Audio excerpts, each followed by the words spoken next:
कि chief of the army staff general Syed Asim Munir एक इंतहाई अहम खिताब करने वाले हैं कि जनवरी का महीना चढ़ते ही मुल्क की इकोनॉमिक डोमेन में बहुत अच्छी अच्छी खबरें आपको सुनने को मिलेंगी। गुजरावाला की एक अहम शख्सियत की मुलाकात सियालकोट की एक अहम सियासी शख्सियत से हुई है कि मियाँ साहब ये चाहते हैं कि वो अपनी मकबूलियत को रिवाइव करें बाय एंटी एस्टैब्लिशमेंट नैरेटिव और मज़ाहमत के नैरेटिव के साथ, क्योंकि अदरवाइज उनका कोई इसमें फायदा होने वाला नहीं है। अस्सलाम वालेकुम मेरे सादा से पाकिस्तानियों, मेरा नाम रेहान तारिक है और आप मेरा यूट्यूब चैनल और फेसबुक पेज देख रहे हैं।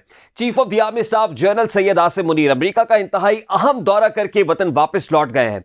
जिस वक्त chief of the army staff America के लिए निकले थे और अमेरिकी सेंटकॉम में पहुंचे थे, फिर अमेरिकी सेक्रेटरी ऑफ डिफेंस से मुलाकात हुई थी, अमेरिकी सेक्रेटरी ऑफ स्टेट से मुलाकात हुई थी, तो हमने हर मुलाकात पर, हर एलामिये पर आपको अपडेट रखा, गाहे गाहे तमाम तर सूरत हाल आप तक पहुंचाते रहे। और अब भी आपको बता रहे हैं कि अमेरिका में होने वाली मुलाकातों के इंतहाई दूररस असरात पाकिस्तान की सियासत, पाकिस्तान की मईशत और पाकिस्तानी सिक्योरिटी डोमेन में मुरतब होने वाले हैं। आने वाले दिनों में जो सियासी नक्शा आपको इस वक्त दिखाई दे रहा है और बहुत से लोग इंतहाई मायूस दिखाई दे रहे हैं, उनकी मायूसियों के बादल भी छटने वाले हैं। बहुत से लोग जो लेवल प्लेइंग फील्ड का मुतालबा कर रहे हैं, हत्ता कि बहुत सारे लोग ऐसे हैं जो सियासी तौर पर अपने आप को बड़े मुस्तहकम समझ रहे हैं और वो ये समझ रहे हैं कि हवाओं का रुख उनकी तरफ है और बड़ी आसानी से वो मुल्क की सियासत में वजारत उज़्मा की कुर्सी पर भी विराजमान हो जाएंगे और मुल्क की बागडोर उनके हाथ में होगी। तो उनके लिए भी खतरे की घंटी बज चुकी है। मैं क्या कह रहा हूं और क्यों कह रहा हूं, आज के इस व्लॉग में आपको समझाने की कोशिश करूंगा कि आखिर क्या है जो chief of the army staff के दौरे अमेरिका के बाद पाकिस्तान में बदलने वाला है। अगर यह कहा जाए कि 180 डिग्री का शिफ्ट आने वाला है या मामलात यकसर तब्दील होते हुए दिखाई दे रहे हैं, तो यह कहना भी गलत नहीं होगा।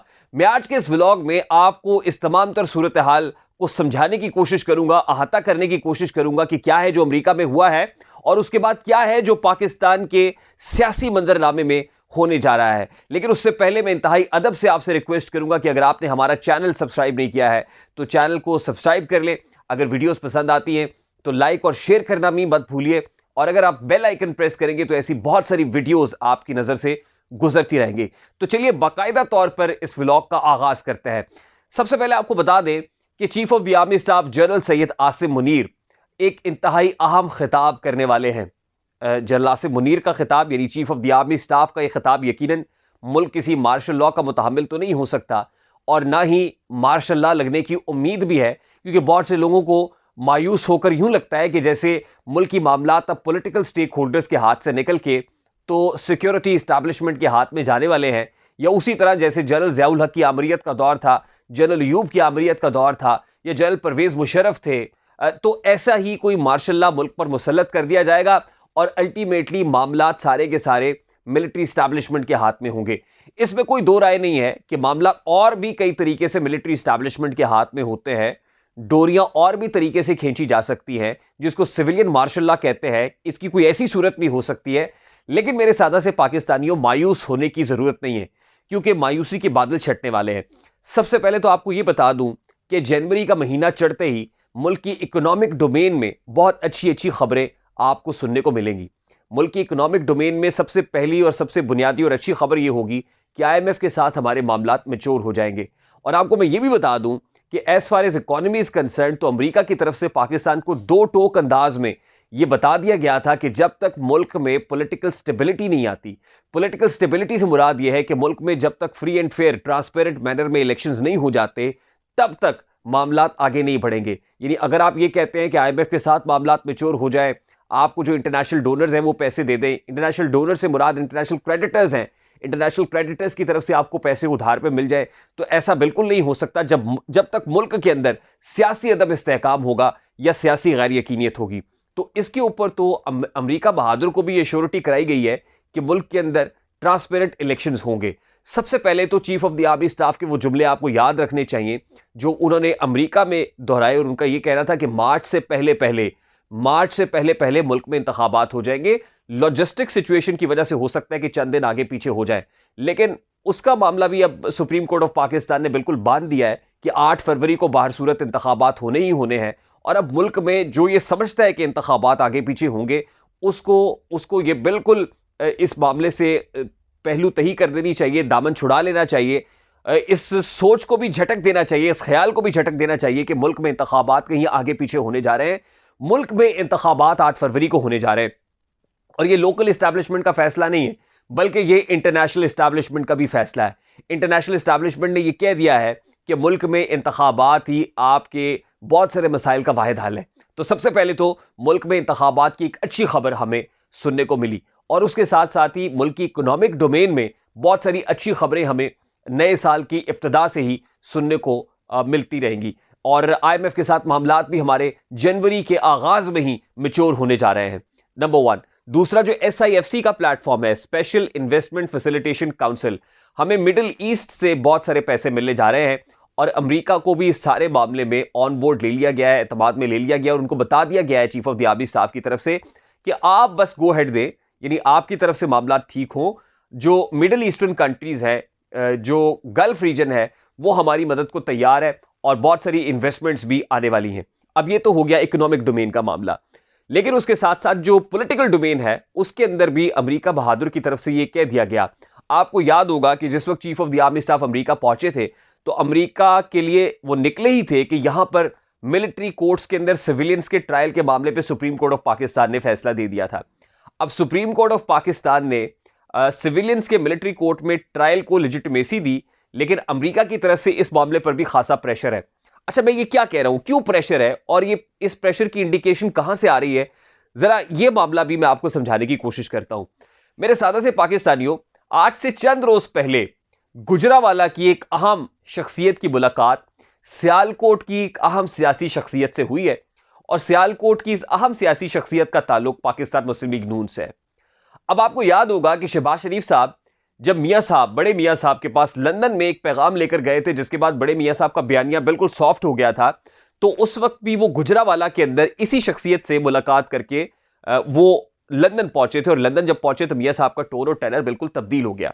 तो आज भी सियालकोट की एक अहम सियासी शख्सियत जिसका ताल्लुक पाकिस्तान मुस्लिम लीग नून से है, उसकी मुलाकात गुजरावाला में इसी शख्सियत से हुई और गुजरावाला में मौजूद इस शख्सियत ने पाकिस्तान मुस्लिम लीग नून के इस अहम रहनुमा को, मरकजी रहनुमा को, टॉप टीयर लीडरशिप में ये फॉल करते हैं, इनको ये बावर कराया है कि आपने तो कहा था कि जब मियां साहब पाकिस्तान पहुंचेंगे तो मकबूलियत के तमाम तर रिकॉर्ड टूट जाएंगे, अवाम का ठाठे मारता हुआ समंदर उनके इस्तकबाल को पहुंचेगा, फिर बयानिया सिर्फ एक ही होगा और वो मियां नवाज शरीफ का होगा। ऐसा तो कुछ भी नहीं हुआ। ग्राउंड रियलिटीज तो बड़ी मुख्तलिफ है, मामलात तो जमीन के ऊपर बड़े चेंज हैं। तो वो सब चीजें जो आप हमें यकीन दहानियां करा रहे थे, ऐसा तो कुछ भी नहीं हुआ है। जिसके बाद आपने देखा कि मियां नवाज शरीफ साहब एक बार फिर से मुझे क्यों नकाला के बयानिए के ऊपर कारबंद है, एक बार फिर से वो अवाम के अंदर अपनी खोई हुई मकबूलियत को रिवाइव करने के लिए नैरेटिव फिर से वही अपनाते हुए नजर आ रहे हैं, जिसमें मजामत की बात होती है। क्योंकि आपको याद होगा जब मीनार पाकिस्तान में मियां साहब ने तकरीर की थी तो बड़ा सॉफ्ट सा स्टांस था, बड़ा सॉफ्ट नैरेटिव था, मुफाहमत की बातें कर रहे थे। अब एक बार फिर वो मजामत की बातें करना शुरू हो गए हैं और इसकी वाज़ेह मिसाल अब टीवी टॉक शोज के अंदर, for example senator Irfan Siddiqui ने एक स्टेटमेंट पिछले दिनों दिया और वो ये कहते हैं कि 9 मई करने वाले जो लोग हैं, मुक्तदरा को ये स्टैब्लिश करना पड़ेगा कि 9 मई कराने वाले कौन है, इसके पीछे कौन किरदार थे, अगर नहीं करना तो बता दें, फिर अब मट्टी डालना चाहते हैं। यानी ये statement coming from Irfan Siddiqui, यानी indirectly coming from Nawaz Sharif mouth. तो इसका मतलब बड़ा क्लियर है कि मियां साहब ये चाहते हैं कि वो अपनी मकबूलियत को रिवाइव करें बाय एंटी स्टैब्लिशमेंट नैरेटिव और मज़ाहमत के नैरेटिव के साथ, क्योंकि अदरवाइज उनका कोई इस पर फ़ायदा होने वाला नहीं है।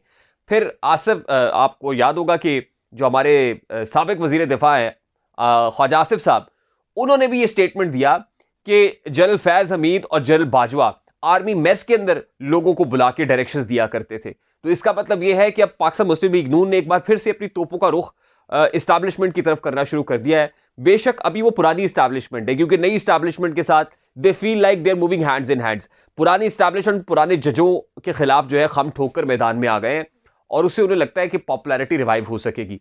लेकिन इन्हें साथ में ये डर भी है कि मियां नवाज शरीफ साहब के साथ जो यकीन दहानियां हुई थी, अल्टीमेटली मियां साहब भी उस पर पूरा नहीं उतर पाए इस्टेब्लिशमेंट की नज़र में, और अब इस्टेब्लिशमेंट भी मियां साहब को लगता है कि उस पर पूरा नहीं उतर पाएगी। ये जो सिविलियंस के मिलिट्री कोर्ट में ट्रायल का मामला है, इसमें भी आसानी से पाकिस्तान तहरीक इंसाफ के लोगों को एक सेफ एग्जिट मिलता हुआ नजर आ रहा है, मिल जाएगा आने वाले दिनों में। और बहुत सारे केसेस ऐसे हैं, जैसे आपने देखा कि साइफर के मामले में तो सुप्रीम कोर्ट ने ही काया पलट के रख दी। साइफर के अंदर इमरान खान और शाह महमूद कुरैशी को जमानत मिलना, आप ये समझ लीजिए कि क्लीन चिट है साइफर केस के अंदर। और आने वाले दिनों में जब मेरिट्स पे बात होगी तो इसमें भी इमरान खान को काफ़ी आसानी मिल जाएगी। अब इंटरनेशनल इस्टेब्लिशमेंट भी ये कह रही है कि सिविलियंस का मिलिट्री कोर्ट में ट्रायल नहीं होना चाहिए।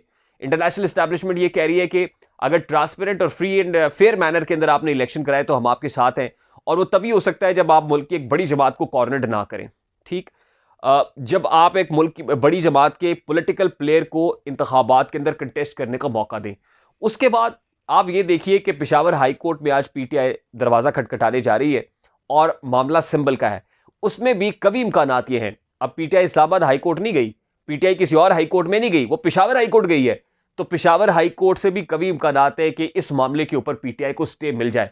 मैंने आपको बताया था इलेक्शन कमीशन ने फैसला करके रख दिया है कि पीटीआई से बल्ले का निशान लेना है, बल्ले का निशान ले लिया। लेकिन मैंने आपको साथ ये भी बताया था कि बल्ले का निशान ले भी लिया जाए तो कोई टेंशन नहीं है, क्योंकि स्टे मिल सकता है। इसमें पेशावर हाई कोर्ट स्टे दे सकती है और सारी बाजी पलट सकती है। अच्छा, अब आगे चलते हैं।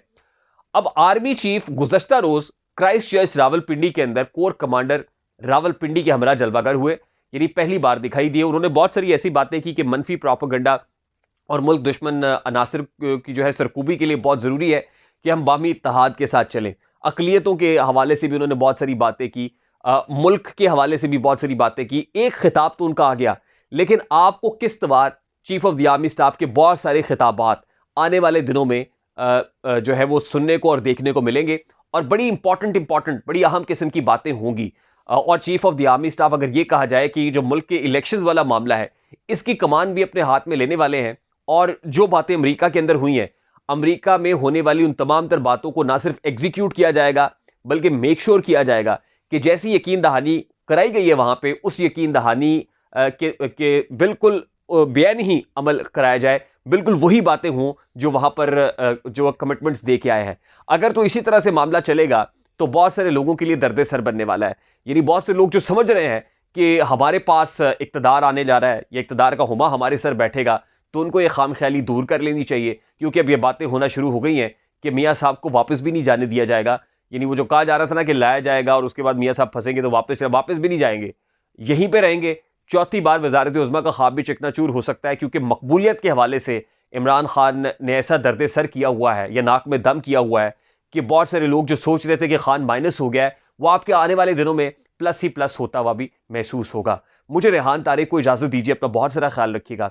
और जाते जाते मैं इंतहाई अदब से आपसे रिक्वेस्ट करूंगा कि अगर आपने हमारा चैनल सब्सक्राइब नहीं किया है तो चैनल की सब्सक्रिप्शन ऑन कर लें। अगर वीडियोस पसंद आती है तो उसको लाइक और शेयर करना भी मत भूलिए। मैं इंतहाई तहे दिल से आपको ममनून हूँ कि आप अपनी मोहब्बत का इजहार कर रहे हैं। बस यूँ ही अपनी मोहब्बत दिखाते रहिए, हम भी इसी अकीदत के साथ आपके साथ नए से नया कॉन्टेंट और नई रिसर्च लेकर आते रहेंगे। मुझे रेहान तारिक को इजाज़त दीजिए, अपना बहुत सारा ख्याल रखिएगा।